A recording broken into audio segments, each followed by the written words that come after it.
Good evening, everybody, and welcome, welcome, welcome. Happy Friday, and welcome to Living Today. This is your host, CEO and founder of Irons Group LLC, where we inspire and empower female school leaders to discover their purpose, find themselves authentically, leverage their strengths, sharpen their skills through perseverance, passion, and teamwork. And you know what time it is? It is Friday Night Highlights. This is a special segment of Living Today where we highlight servant leaders. And for the next few weeks, we're going to be talking to some of our young adult leaders in the community that are doing amazing things. And tonight, our first guest is Maria Danae Hawkins. Welcome, Maria.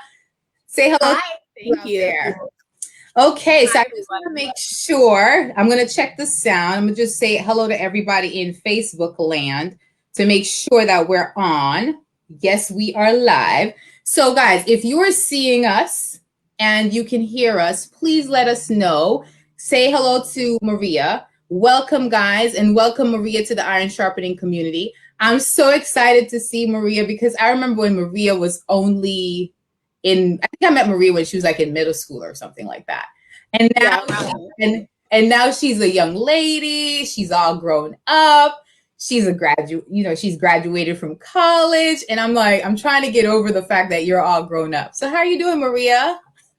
I'm doing pretty good. It's been pretty chill, not too bad, especially in the midst of all that's going on. I've been pretty content.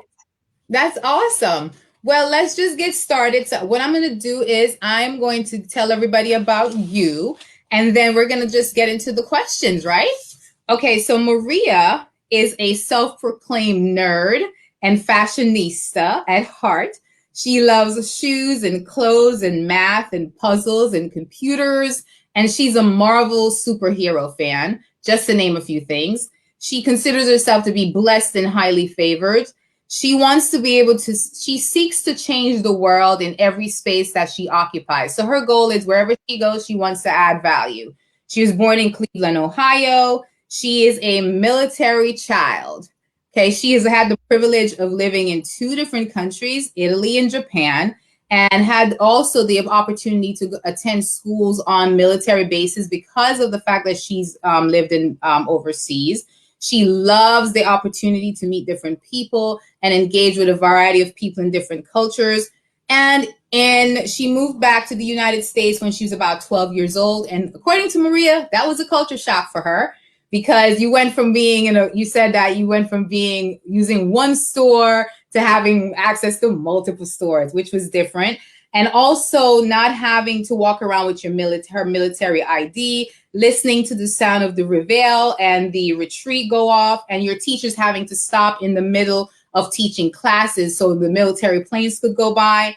Despite that shock, Maria began to focus on STEM programs while she was in school. She attended, I think, South River High School in Anne Arundel County, if I recall correctly. She is an avid mathematician. She excelled in high school, and she attended the University of Maryland, Baltimore County, or UMBC for short, Go Retrievers.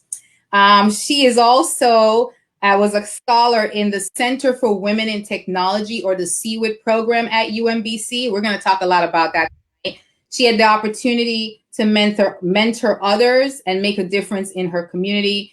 And fast forward to now, she volunteers at church with young women in elementary and middle school. And she is a recent graduate with her Bachelor of Science degree. Oh, let me say it right. Bachelor of Science in Computer Science, and is now officially a software engineer in cybersecurity. Yes, girl. Yes, Maria. I'm so excited. Yes. Thank you. A bit more excited than Maria is probably right now. I don't know, but okay. So Maria, welcome. I'm so excited. And I wanted to bring you on and just say congratulations on all of your achievements and accomplishments. And I know you have so much more to do. So can we just say, I just want to say congratulations. Anything you want to tell everybody while you're on here? Well, first, thank you for all of the congrats. So I guess do you want me to go into talking a little bit about cybersecurity or? Well, I guess we could start off with, let me just start off by asking you to let me find out from you, what were you doing prior to COVID-19? Let's start there. Tell me a little bit about your life before COVID-19, then we'll get to the good stuff. Okay. So before COVID happened, I was in my senior year, trying to finish out college, just pretty much doing the daily grind of trying to run back and forth because I was commuting from home to college and pretty much just going to classes, trying to help out. I was very much helping out with CWIT stuff. I think it was actually a treasurer as part of their committee to help like plan different events. So definitely when COVID happened and everything stopped, my life completely flipped. Like I went from having a million things to do to only classes. Um, so yeah, big change there. Okay, so how have you, so can you talk to me a little bit about, you just said that it was your senior year and you went from having all of these activities on campus to now being, at home just doing only classes. So talk to me a little bit about graduation and how did that work out? What did they do in terms of graduation? So they definitely wanted to try and accommodate and try to give us as much as they could, but of course, just for the sake for safety, they ended up having to only within CWIT, they had a virtual thing where we pretty much just we had pictures slide by and we all said our congrats to each other. But for the general campus, they ended up only being able to give. You would go to a website, you'd see your slide, and then they emailed you your things. They had like a couple of words from Governor Hogan and different things like that, but not an actual ceremony, which was disappointing. But of course, I understand because I'd rather keep people safe than have like as big of a moment as it is. I value people's safety. Right. So your graduation went from, having a big to do to having something virtual. So that Yeah. was, so what are some other things that you've had to adjust to since COVID-19 happened? What else is it that you've had to adjust with? Because I know you have brothers and sisters. So tell me a little bit about that. Yeah. So one of the things that definitely became interesting, so while I was still in school, figuring out where to have my laptop while classes were going on, and then also having to communicate like, oh, by the way, during this time I'm not actually available, or during this time, like, because I was taught to do presentations in class. Mm-hmm. It was interesting trying to communicate like, please don't knock on the door, or during this time please don't come in because I'm in an exam. Luckily a lot of the teachers were lenient, because there's definitely one time when my little 9-year-old brother came in while I was in the exam, and luckily I didn't get in trouble for that. But it was definitely interesting trying to balance that out. After graduation, things were definitely a lot more calm. From there was a lot more adjusting to figuring out like, okay, what's next? How am I going to get to work and those different things. Pretty much a lot of it's just planning virtual calls, saying during this time, please don't come in the door, keep it quiet, that type of thing. Okay, so let's talk a little bit about work, because you've had the opportunity to, because there are a lot of people who graduate college and they don't get the opportunity to graduate college and graduate and basically go right into the job of their dreams or do the thing that they love to do. So let's talk a little bit about that. Can you share a little bit about your experience with CWIT, which is the program at UMBC, and how that prepared you for your current position and what you're going to be doing. We can't talk about what you're doing, but just share a little bit about CWIT, and then we'll get into some other things. Yeah. So one of the great things about CWIT, and it's terrifying when you first get there, but they immediately, right when you get on the campus, they have a small class that prepares you professionally. Will they teach you about resumes and all that? And then they're like, okay, time to start applying for internships immediately. So right from the get-go. So every summer I worked at an internship in my various interests. So for me, the interest is cybersecurity. From there, having applied to those internships, it prepared me each and every year till finally at my final internship, when I think I was actually given two different job offers. And from one of them, that was my dream to go to that company. And so that's how I got into my field.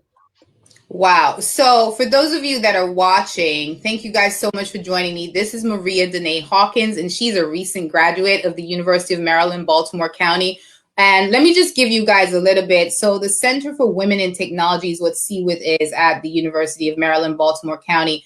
And so Maria is what is it? Your job is you are a software engineer and Yes. cybersecurity. So what is that exactly? So pretty much a software engineer is a person that develops and creates, it could be applications, it could be grand systems that are connected to each other. They create those systems to work correctly and not have as many bugs, hopefully no bugs by the time it reaches the whoever is using the system. Um, and they can work by themselves. Sometimes they work in teams, but it's pretty much like your computer and all the stuff you see, a lot of stuff in your home. That's what software engineers are working together to develop. Wow, that's amazing. And one of the things as I have Maria on here is that this program is prepares young women, which we've Maria and I were having this conversation about women and the percentage of women that are in the sciences. So Maria, Miss Sharice and how I am, right? I had to go look for some information just because that's what I do. So women account for about 52% of the college educated workforce in the United States, according to NSF, which is, if you go to nsf.gov, and NSF is the National Science Board, or National Center for Sciences, okay, and Engineering here in the United States. So you can go check that out for yourself. And what it says is that women account for about 52% of the college educated workforce between 2003 and 2017. Of those women, from about, it says 1.3 million to nearly 2, it increased from 1.3 million to nearly 2 million women between 2003 and 2017 in sciences, in the science and engineering field. Now, even though there's been an increase, it says that 29% of of those women since that time. Now the number's at 29% compared to what it used to be in 2003 at 26%. So there's been an increase in that number. But as I was looking at some of the different categories, it was saying in comparison, women only accounted for 27% of the women are only in computer and mathematical sciences. 16% of them are engineers, and that 29% of them are in the physical sciences. So, like, what are your thoughts around that, and how do you what do you think about that number, that data? So definitely, for one, I definitely believe it's true, because even though I was part of the Center for Women in Technology and I was able to take a lot of classes with my fellow scholars, in classes, there's been a lot of times when I look around and I can count on my hand how many other women there are in the room. And that becomes very troublesome in that software engineers, we are the people who are helping to create solutions to the problems that are happening in the world. So when that happens, you have issues like, for example, one of the issues that happened with when the seatbelt was created is that they noticed that for women who are pregnant, the seatbelt wasn't fitting them. So of course you would still want to protect women who are pregnant. But if you don't have a diverse set of people in the room solving these problems, these thoughts don't come to mind. So of course the worry is, are we not solving women's problems when it comes to this brainstorming moment? So with that, I highly encourage CWIT, especially since they've encouraged me. I highly encourage that whoever who is looking to go into the STEM fields, encourage them to go for it and with all their heart, and encourage them completely so that way they can follow their dreams and be part of the grand amount of solutions that are happening. That's good. And I'm glad that you said that, to encourage younger women or young people in that field. So you mentioned that you volunteer at your church and you inspire and empower young people. So how do you do that, and in what capacity? How do you feel about young women entering those fields, and what are some of the ways that you've tried to influence those young people that you work with? So one of the things I do try to mention, like if math comes up, I want to make sure, because there's definitely a lot of times when people talk about math and they're like, oh, I'm not that good at it, or they just get this kind of like worry about it. So I try to make sure when I hear those conversations that I encourage them, in that even me, myself, I had issues where, like in college, I ended up having to take calculus twice. Doesn't mean I suck at it. It just means I needed a second to get a hold of it. And so I try to encourage women, or both women and girls, in that same way. And of course, even if their career path isn't STEM, I want to encourage them just to know that they can still be empowered in whatever step God has for them, and make sure that they go for it fully and not have any doubts of how well they can do something. Because that's one thing that I feel like a lot of times for women, like, we'll look at this moment where, well, I can't do it that well, or I'm just nervous about it. And I'd rather encourage them to go full forward, even when they are nervous about it, and just get past those fears. That's good. I really like that. So you encourage, because sometimes when I was in school, math was not exactly my area of strength, and I wish I had someone who kind of pushed me that way to do better in math. But that's neither here nor there. So I always want to know, so there's a lot of different things going on, and I recently noticed that you shared with me. We were talking about this. You posted something on your page about Juneteenth on your page the other day. And in our conversation, you shared that you wanted to do something, you wanted to be different in how you approach this situation with the social justice issues going on, racism and all of that. So can you just share a little bit about why it is that you felt that you needed to share the post that you posted the other day about Juneteenth and the poem by Maya Angelou called The Mass? Yes. So there was a lot of emotion going on for me. Well, still to this day, especially revolving around George Floyd and that tragedy. There's so much that I feel like is being covered up, or some people aren't acknowledging as an actual problem in our society. And I wanted to make sure that at least when people go across my Facebook feed, that they're reminded that these are issues, and that we need to, that even me as a young person, that it is something that needs to be addressed. So with that, of course, Juneteenth, and the fact that that's not an official holiday yet is one of those things. For me, it's showing that holidays within the African American community aren't as valued as others, and that needs to be brought to surface. And I wanted to make sure I told my story of how hard both my parents and me have worked, and I wanted to make sure that at least even if it's just a portion, that my story is being told, and the fact that all of these issues are about to surface. With that, I also mentioned the mask.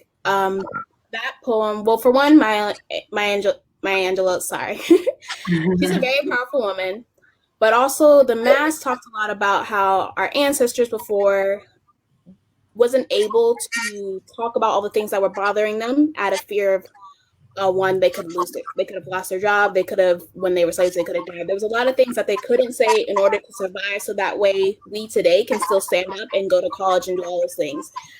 But it still brought me to think about all the other people of color, both in the African American community and all the other communities. There's a lot of things they can't say out of fear that certain others won't listen to them, out of fear that they might lose their job. And I just wanted to bring that back to surface, that these things are this is still an issue in our society. Despite how far we've come, we still have a long way to go.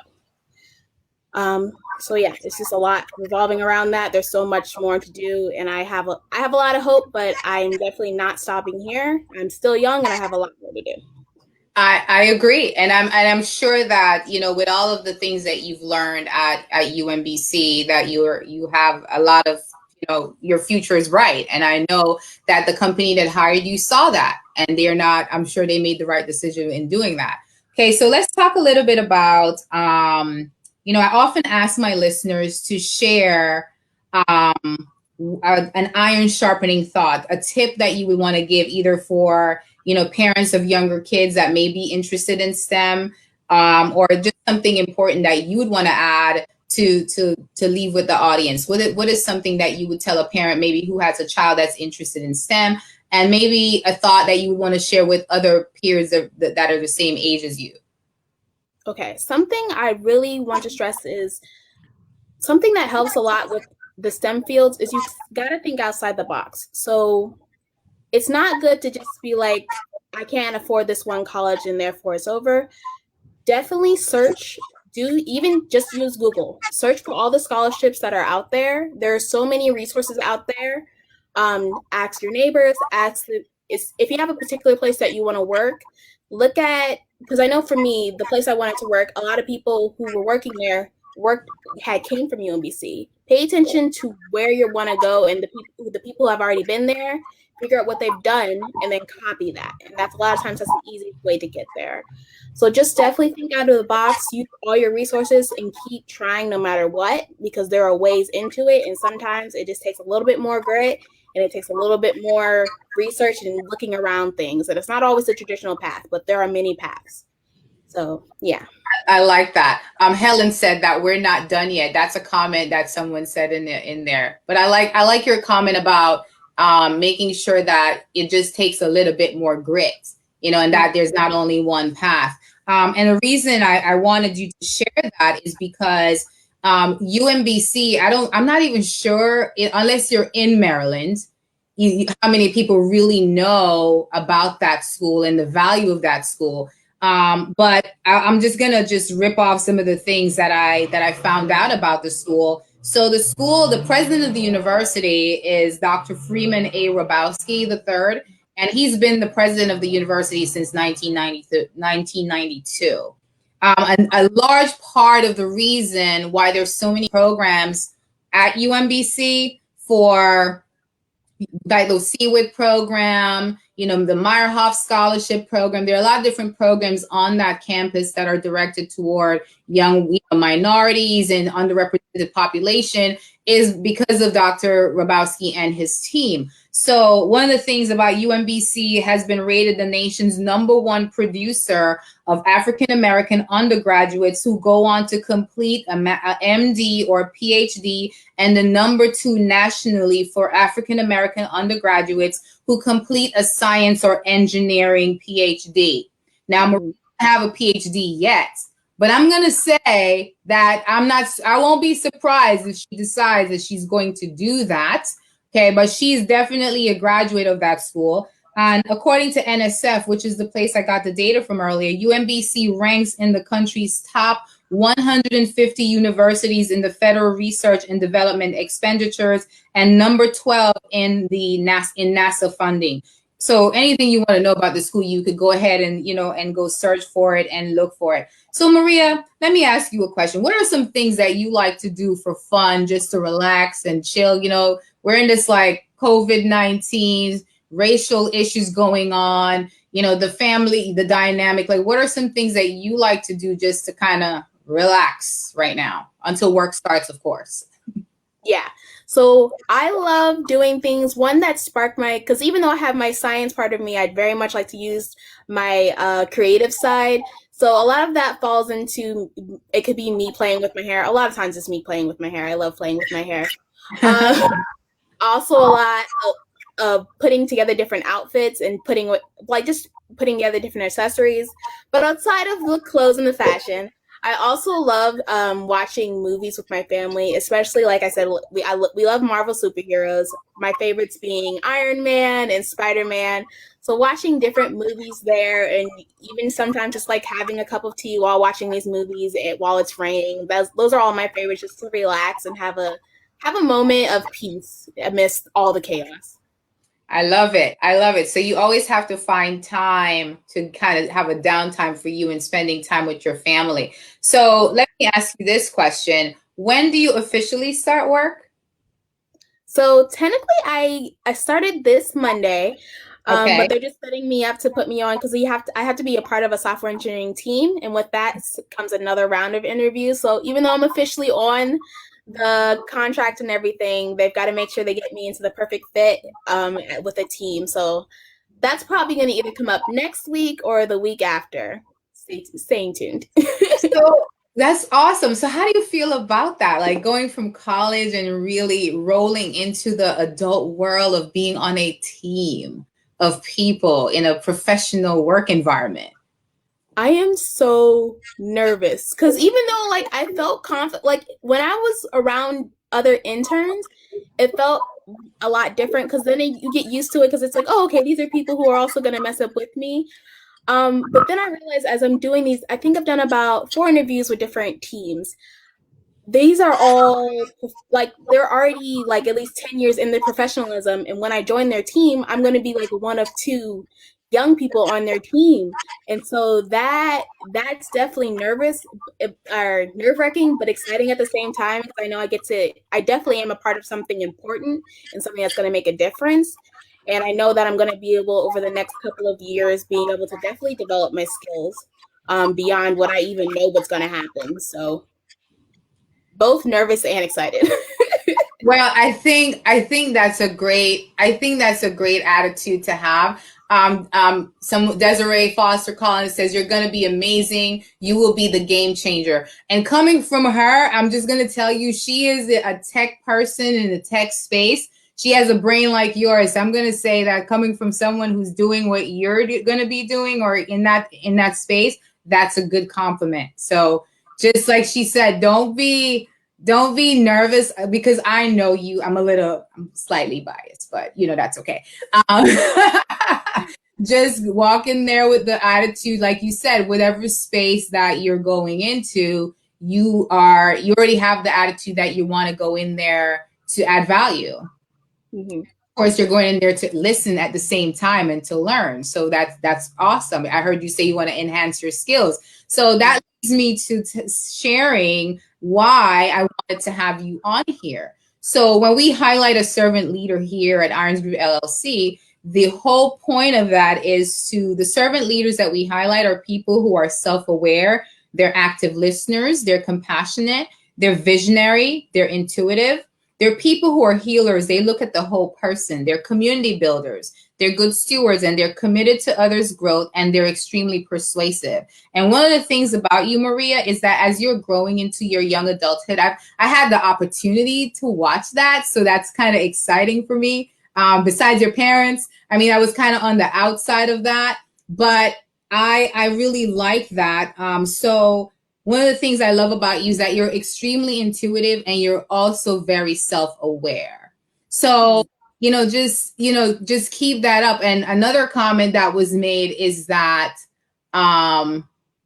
there's a couple comments, fear and excitement are the same emotion. Choose the one you want. You've got this. That's from Desiree Foster Collins. So you got to figure out which one of those, feed one of those, those are the same things. Choose one. You've got it.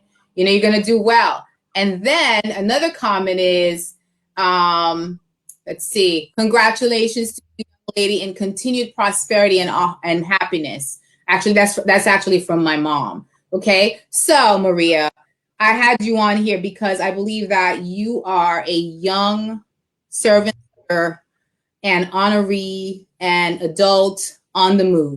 You've always been, a hardworking, Lord have mercy, let me not get emotional. It's like talking to my own child. But you've always been hardworking. You've always been very intuitive, very, on top of your game. And I watched you walk into UMBC and crush it. Okay, that's what you did. The only thing was you didn't get to walk down, get your big graduation like we wanted you to, but that's okay. You did what some students are not able to do, and that is to walk across that stage. Okay, you walked across that stage, and you walked across the stage, and you walked straight into the job of your dreams right now. And I'm really proud of you for that. And for that, we wanted to bring you on here to honor you and recognize you, because even with all of those accomplishments, you still find time to serve others. So congratulations, Maria. And we just want to say thank you. And I'm so proud of you, and I can't wait to see what you do next. Okay, so thank you so much. We're proud of you. So let's give her a big round of applause for everybody out there. You've gotten all these different comments. Everybody's excited for you. And I'm sure your parents are super proud of all that you've accomplished. So any final thoughts before we hop off of here that you want to share with the audience before we go? So I guess I'll share a couple of cybersecurity tips, of course, since I'm going into that. So there's a couple of things to remember. For one, it's actually really important to keep your software systems updated, because that's how a lot of if your systems aren't updated, that's how security breaches happen. So keep your stuff updated. And then also be careful when you leave your Bluetooth and Wi-Fi on as you leave the house, because sometimes hackers can get into your stuff there. So whenever you don't need it, just turn it off. It just helps keep you a little bit more safe every day. Oh, wow. So wait, let me repeat that. So what someone just said, that you're an amazing role model. Miss Helen said that you're an amazing role model. Thank you. Okay, so the tips were keep your Bluetooth off. That's the little things, yes, because hackers can get into your information. And what was the second tip? So the other tip is keep your systems updated because whenever Okay. there's vulnerabilities, sometimes those updates are what actually cover up those vulnerabilities. So it's better to keep things updated as soon as they come through. Okay, so get your updates in order, people, and do what you need to do with the Bluetooth. Now, technology, yes, Maria, this is why I need people like you in my life. Okay. Thank you so much. Well, so guys, let's just give Maria a big round of applause. Give me some hearts out there. Let her know that we love her and we appreciate her. Congratulations again, Maria. I'm so proud of you. And just keep doing what it is that you've been doing. Keep being the amazing role model that you are, and just keep being that servant leader. You know, the best is yet to come for you. And I'm really proud and honored to have you on here. So thank you, everybody, for joining me. So for those of you who are out there and you're interested in learning how to lead through crisis, do not forget that every Wednesday at 10 a.m. or at 1 p.m., we have the Leading Through Crisis Mastermind group that's happening. And then join me Monday live at 5 for our Monday evening show. And then next Friday, we have another young adult honoree that we'll be recognizing. Shh, we won't tell you who it is yet. Just stay tuned, okay? So guys, have an amazing weekend. Thank you so much for joining me. I'm your host, CEO, and founder of Irons Group LLC, Sharice Irons. This is Living Today. And as we say here, as iron sharpens iron, so one person sharpens another. Say goodnight, everybody. To Maria, congratulations again. Thank you.